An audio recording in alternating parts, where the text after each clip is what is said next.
একটি সাধারণ ছাত্র একজন রহস্যময় শিক্ষিকা একটি অজানা চিঠি ভালোবাসা আর বিপদের খেলা শুরু হলো।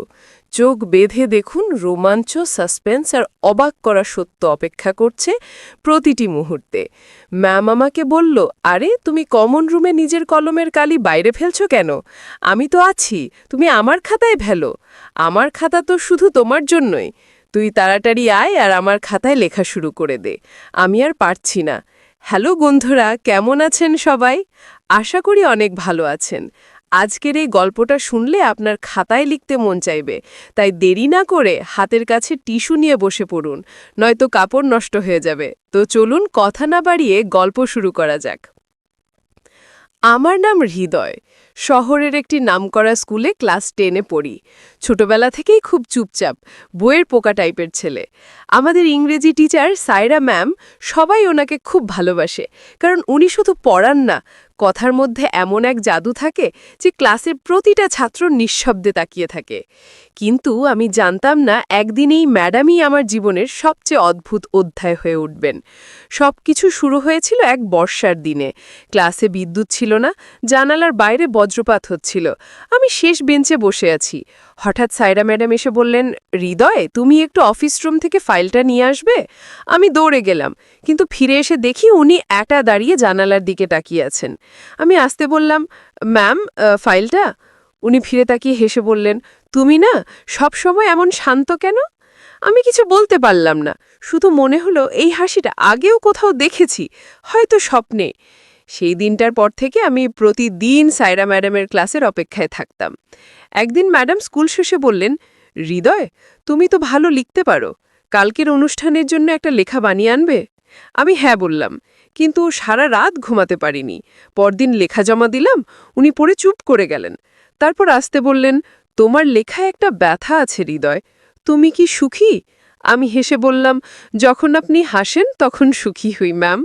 কথাটা হাওয়ায় মিশে গেল, কিন্তু সেই হাওয়া যেন আমাদের মধ্যে এক নীরব সম্পর্ক করে দিল। এরপর থেকে সায়রা ম্যাডাম আমার সাথে অন্যরকম আচরণ করতেন। কখনো অকারণে হেসে দিতেন, কখনো ক্লাসে প্রশ্ন করলে চোখে চোখ রাখতেন, আর আমি প্রতিবারই হারিয়ে যেতাম। তারপর হঠাৎ একদিন স্কুলে একটা চিঠি পাওয়া গেল, যেখানে লেখা ছিল, তোমরা ভাবছ কেউ জানে না, কিন্তু আমি সব জানি। সবাই অবাক, কিন্তু সায়রা ম্যাডাম অদ্ভুতভাবে চুপ। আমি দেখলাম উনি ভয়ে কাঁপছেন। আমি জিজ্ঞেস করলাম, ম্যাম, আপনি চিন্তা করছেন কেন? উনি বললেন, হৃদয়, কিছু কথা জানা ভালো না। পরের দিন ক্লাসে উনি আসেননি। ফোন দিলাম, ধরলেন না। পরের দিন সন্ধ্যায় ম্যাডামের বাড়ির সামনে দাঁড়িয়েছিলাম।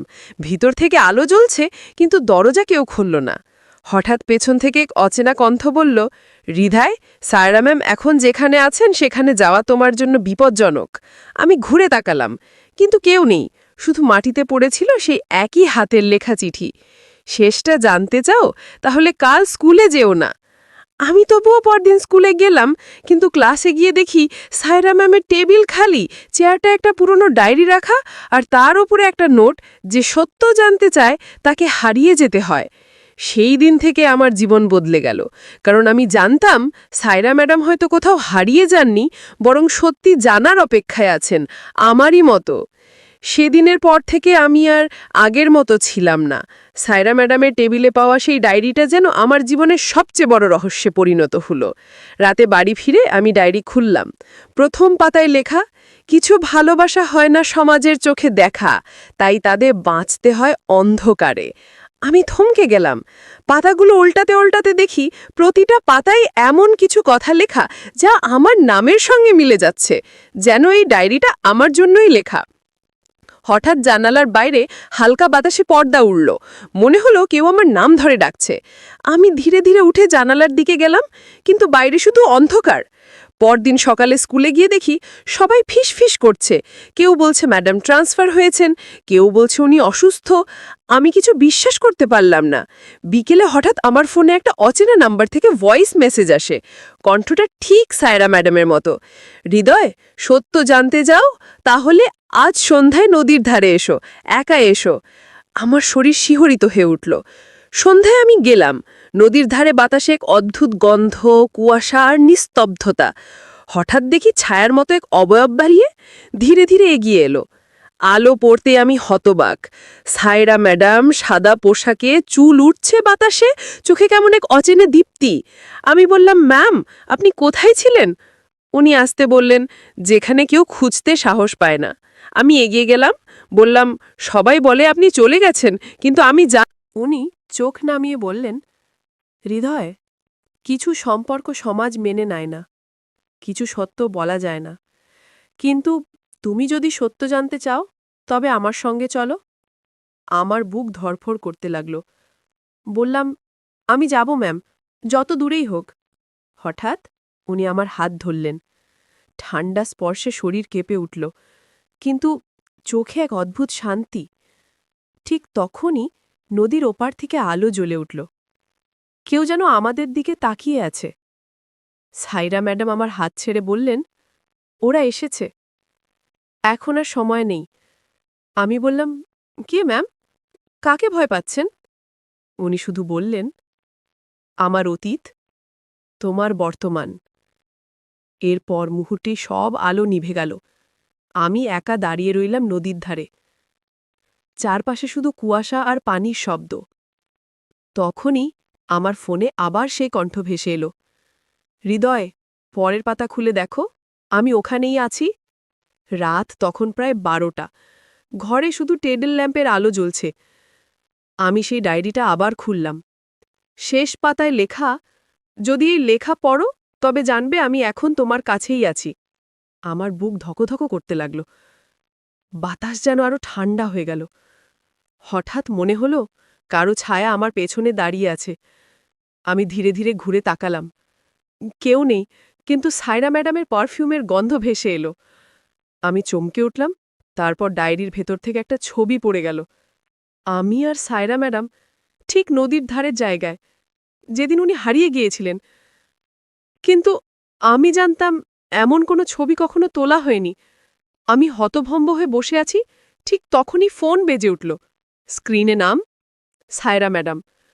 আমার হাত কাঁপছে, কল ধরলাম, কিন্তু ওপাশে শুধু নিঃশ্বাসের শব্দ। তারপর হালকা সরে কণ্ঠ ভেসে এলো, হৃদয়, জানো, আমি এখনো তোমার সামনে দাঁড়িয়ে আছি। আমার গলা শুকিয়ে গেল। ধীরে ধীরে সামনে তাকালাম। ল্যাম্পের আলোয় ছায়ার মতো দাঁড়িয়ে আছেন সায়রা ম্যাডাম, সেই সাদা পোশাকে। আমি চুপচাপ তাকিয়ে আছি। উনি আসতে বললেন, ভয় পেও না, আমি ফিরে এসেছি শুধু তোমার জন্য। আমি বললাম, ম্যাম, আপনি মারা যাননি তো? উনি হালকা হাসলেন, মৃত মানুষ ভালোবাসে না হৃদয়, আমি শুধু হারিয়ে গিয়েছিলাম। আমার বুকের ভিতর কেমন যেন কাঁপুনি শুরু হলো। উনি ধীরে ধীরে এগিয়ে এসে আমার ঠিক সামনে দাঁড়ালেন। আমি বুঝতে পারছিলাম ঠান্ডা হাওয়া শরীর ছুঁয়ে যাচ্ছে। তারপর বললেন, তুমি কি আমাকে এখনো ভালোবাসো? আমি উত্তর দিলাম, ভালোবাসা কি বন্ধ হয়ে ম্যাম? উনি হেসে বললেন, তাহলে চোখ বন্ধ করো। আমি চোখ বন্ধ করতেই অনুভব করলাম যেন কেউ আলতো করে আমার কাঁধে হাত রাখল। মুহূর্তেই ঘরের বাতাস ভারী হয়ে গেল, লাইট নিভে গেল, আর কান জুড়ে শোনা গেল এক হালকা ফিসফিস শব্দ। তুমি এখন আমার গল্পের অংশ, হৃদয়, এখান থেকে আর ফিরে যাওয়া যায় না।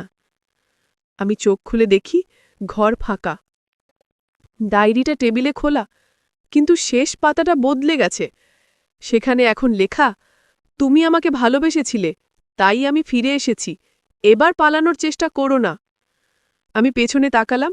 জানালার বাইরে দাঁড়িয়েছিলেন সায়রা ম্যাডাম, একদম নিঃশব্দে, চোখে সেই একই চেনা হাসি। সেই রাতটার পর আমি ঘুমোতে পারিনি। জানালার পাশে বসেছিলাম, ভাবছিলাম, আমি কি স্বপ্ন দেখেছিলাম, নাকি সত্যি সায়রা ম্যাডাম এসেছিলেন? সকাল হতে না হতেই ঘরে ঠান্ডা বাতাস ঢুকল, পর্দা উঠতে লাগল। হঠাৎ দেখি টেবিলের উপর রাখা ডায়েরিটা খুলে গেছে। নতুন একটা পাতায় লেখা, আজ স্কুলে যেও, শেষ উত্তর সেখানেই। বুকের ভিতরটা কাঁপতে লাগল, তবুও গেলাম। স্কুল একদম নীরব, করিডোরে কেউ নেই। হঠাৎ শুনলাম লাইব্রেরির ভেতর থেকে হালকা আওয়াজ আসছে। দরজা ঠেলে ঢুকলাম। আলো কম, তাকের মাঝে দাঁড়িয়ে আছেন সায়রা ম্যাডাম। আমি হতবাক, বললাম, ম্যাম, আপনি সত্যি ফিরে এসেছেন? উনি চুপ করে তাকিয়ে থাকলেন, তারপর আসতে বললেন, হৃদয়, তুমি কি বিশ্বাস করবে, আমি আসলে মরে যাইনি। আমি বললাম, তাহলে সবাই কেন বলছে আপনি নেই? উনি হেসে বললেন, কারণ ওরা আমাকে মেরে ফেলেছিল, কিন্তু আমার সত্য কেউ মেরে ফেলতে পারেনি। আমি হতভম্ব হয়ে তাকিয়ে রইলাম। ম্যাডাম কাছে এসে বললেন, সেদিন নদীর ধারে আমাকে নিয়ে ওরা যা করেছিল তা যদি তুমি জানতে। কথাটা শেষ করার আগেই বাইরে পায়ের শব্দ, কেউ আসছে। ম্যাডাম বললেন, চলো। আমি কিছু বুঝে ওঠার আগেই ওনার হাত ধরলাম, ঠান্ডা, যেন বরফের মতো। আমরা পিছনের দরজা দিয়ে বের হলাম, কিন্তু পেছনে তাকাতেই দেখলাম করিডোরের শেষ প্রান্তে দাঁড়িয়ে আছে দুজন লোক। তাদের হাতে টর্চ আর চোখে অদ্ভুত দৃষ্টি। ম্যাডাম বললেন, ওরা আমাকে খুঁজছে, কারণ আমি এমন কিছু জানি যা তাদের ধ্বংস করতে পারে। আমি বললাম, আপনি কার কথা বলছেন? উনি শুধু বললেন, প্রধান শিক্ষক আর তার সাথীরা। ওরা ভেবেছিল আমি সব ভুলে গেছি। আমি বললাম, কিন্তু আপনি এখন এখানে কিভাবে? সাইরা হালকা হাসলেন।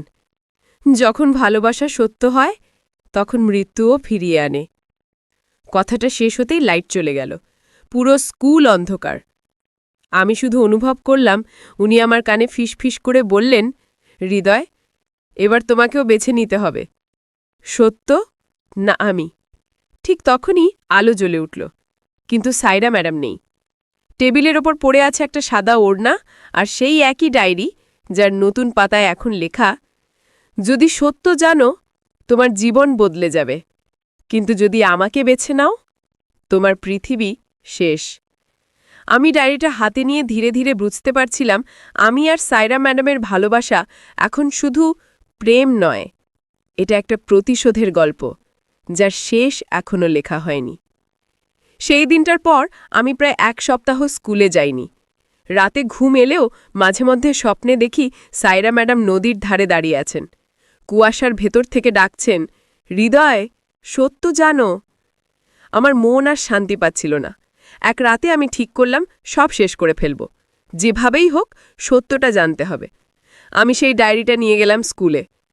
রাত প্রায় 10টা, স্কুল ফাঁকা, গেট বন্ধ। পেছনের ছোট দরজা দিয়ে ঢুকলাম। ক্লাসরুমগুলো অন্ধকার, শুধু হেড টিচারের অফিসে আলো জ্বলছে। ধীরে ধীরে এগিয়ে গেলাম। ভিতরে দেখি 3 জন লোক বসে কিছু কাগজ দেখছে। তাদের কথায় শুনলাম, সাইরাকে চুপ করিয়ে দিলেও ছেলেটা এখন বিপদ। আমার বুক কেঁপে উঠল, মানে ম্যাডাম সত্যি মারা গেছেন? আমি তখন জানালার পাশে লুকিয়ে আছি। হঠাৎ বাতাসে জানালার কাঁচ নড়ল, আওয়াজে তারা টের পেল। আমি পালিয়ে লাইব্রেরির দিকে গেলাম। দরজা খুলতেই ঘরের মাঝখানে সাইরা ম্যাডাম দাঁড়িয়ে। আমি ভয়ে থমকে গেলাম, কিন্তু উনি আসতে বললেন, হৃদয়, ভয় পেও না, আমি প্রতিশোধ নিতে এসেছি। আমি বললাম, আপনি সত্যি আছেন? উনি বললেন, আমি রক্তমাংসের কেউ নই, কিন্তু আমার ভালোবাসা এখনো জীবিত। আমি মারা গেছি, কিন্তু ওরা আমার আত্মাকে মুক্তি দেয়নি। আমি কাঁপতে কাঁপতে বললাম, তাহলে আমি কি করব? সাইরা বললেন, তুমি শুধু সত্য প্রকাশ করবে, আমার জন্য নয়, তোমার নিজের জন্য। ঠিক তখনই দরজার বাইরে শব্দ, সেই 3 জন লোক এসে পড়েছে। আমি পিছনে ঘুরে তাকালাম, কিন্তু সাইরা ম্যাডাম নেই। ঘরটা একদম ঠান্ডা হয়ে গেছে, বাতাসে হালকা গন্ধ, আর টেবিলের ওপর সেই ডায়েরি খুলে আছে, নতুন একটা পৃষ্ঠা ঝলমল করছে। আমি পড়লাম, ওরা আসছে, ভয় পেও না, আমি আছি। দরজায় ধাক্কা। ভিতরে ঢুকেই তোরা বলল, তুমি সব জেনে গেছ, এবার তোমাকেও চুপ করতে হবে। আমি ডায়েরিটা বুকের কাছে চেপে ধরলাম। মুহূর্তেই বাতাসে একটা তীব্র ঝড় উঠল, জানালা ভেঙে গেল, আলো নিভে গেল। অন্ধকারের মধ্যে শুধু শুনলাম সাইরা ম্যাডামের কণ্ঠ, হৃদয়, এবার তাদের সময় শেষ। এরপর কি হলো আমি জানি না। জ্ঞান ফিরলে দেখি সকালে আমি মাঠে শুয়ে আছি, স্কুলে আগুন লেগেছে, অফিস রুম পুড়ে ছাই, আর খবরের কাগজের শিরোনাম, রহস্যজনক আগুনে হেড টিচার ও 2 কর্মচারীর মৃত্যু। আমি ধীরে ধীরে চোখ বন্ধ করলাম। পাশে পড়েছিল সেই ডায়েরি, শেষ পাতায় লেখা, এখন আমি মুক্ত, কিন্তু তুমি আমার গল্পের অংশ হয়ে গেলে হৃদয়। হালকা বাতাসে পাতাটা উল্টে গেল। মনে হলো কেউ ঠিক আমার কানে ফিসটিস করে বলছে, তুমি যতদিন বাঁচবে